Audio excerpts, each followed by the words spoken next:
let's talk about why budgeting matters. Why taking an intentional approach to how you spend your money is important. It's because budgeting isn't just meant to restrict your freedom. The same thing as, not even talking about your budget month to month, but broadly speaking, when you think about how much are you going to spend on housing, if you're looking to buy a house, or you're thinking about how much am I going to spend on a car payment month to month compared to my take home pay.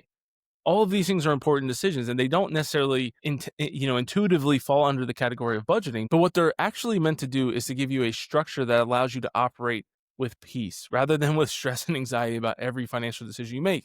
Spending money, as we all know, is very fun up front. There's different people out there. Most of us fall into one or two categories, either being a spender or being a saver. I'm somebody that I enjoy spending money. My wife enjoys it a little bit more than I do, but we both really enjoy spending money.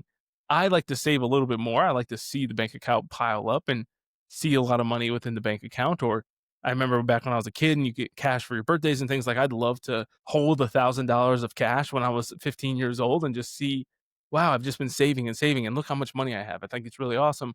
But I'm one that likes to save up and then spend a lot. And so it doesn't really work out in the long run if I don't have a plan and I'm not intentional about it. So yes, I like to save, but I like to save in order to spend. And so you have to kind of know where you're at. And are you a spender or are you a saver?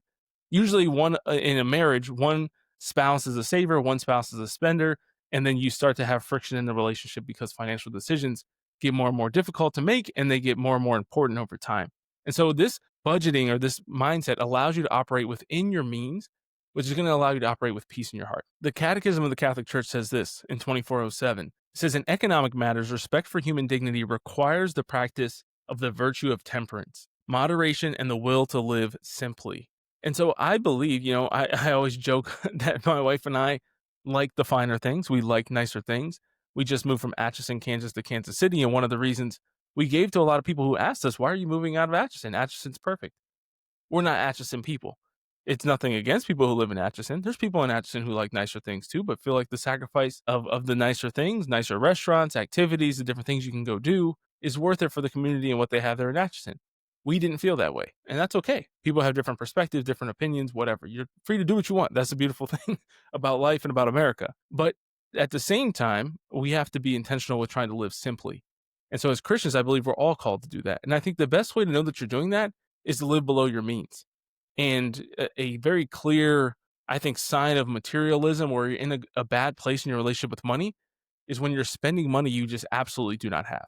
And so to me, it's like a step or two down from having a gambling addiction. If you are out there just spending money, going into more and more debt to have a car that you really can't afford, to have a house that you really can't afford, to go on vacations that you can't afford. We kind of joke about the term shopaholics, but some people really are addicted to spending money and they just see money come in and money goes out. And they're living paycheck to paycheck, not just because cost of living is really high, but because they just have no budget, they have no temperance, they have no prudence in how they're using their money. It would be analogous to somebody who, kind of wines and dines, or maybe they're a caterer for their full-time job, or a bartender who's really an alcoholic, but drinks every night and just says, oh, well, it's just for camaraderie at the bar. That's kind of how a lot of people who are shopaholics or spending addicts treat the economy. They say, oh, well, it's just really expensive to live right now.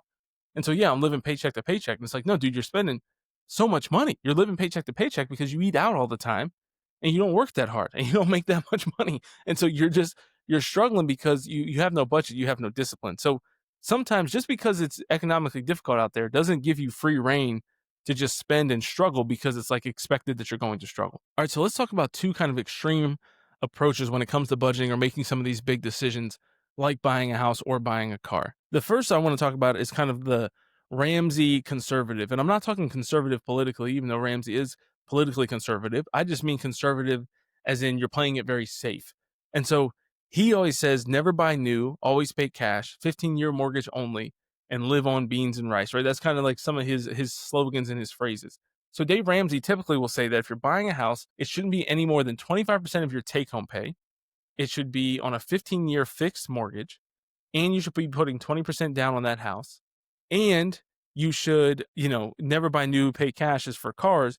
But still, this is kind of some of the guidelines that he's giving. And so if you take a typical house, I think the median home price is somewhere in the 400,000s. Let me check real quick. Okay, yes. So the median home price in the US right now, or in the second quarter of 2025, was $410,800.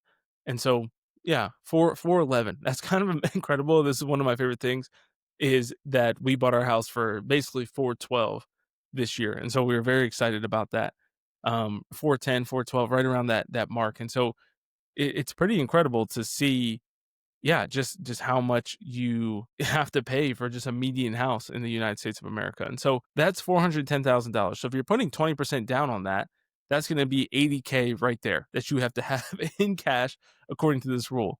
Now, possibly the harder part is doing a 15-year fixed mortgage on that amount. So let me estimate what that would be right now as well. Okay, so if you put the 20% down, which again is about $82,000, then your mortgage amount is going to be 328K, which is going to leave you with an approximate monthly payment of $2,700. So in order for that to be less than 25% of your take-home pay, you would have to be making or taking home $10,800 per month, which, gross would need to be somewhere around $13,000 a month, depending on where you live and how bad your taxes are. And that would be about 155K a year. And so think about that. That'd be for a median house, according to Ramsey's logic, the best you could do to buy a median house, just a regular house in the United States of America. We bought a 4-bedroom house. It's about 2,000 square feet finished. And this says that I would have to do 15-year fix. I'd have to have 82K to put down, and I'd have to spend or be making about 155K a year in order to have it be in that 25% of my take home pay. That would be the most conservative. The thing about Ramsey that I like to explain to people is that you can't go wrong following his plan. If you're able to do it, you're guaranteed to be very wealthy at the end of your life.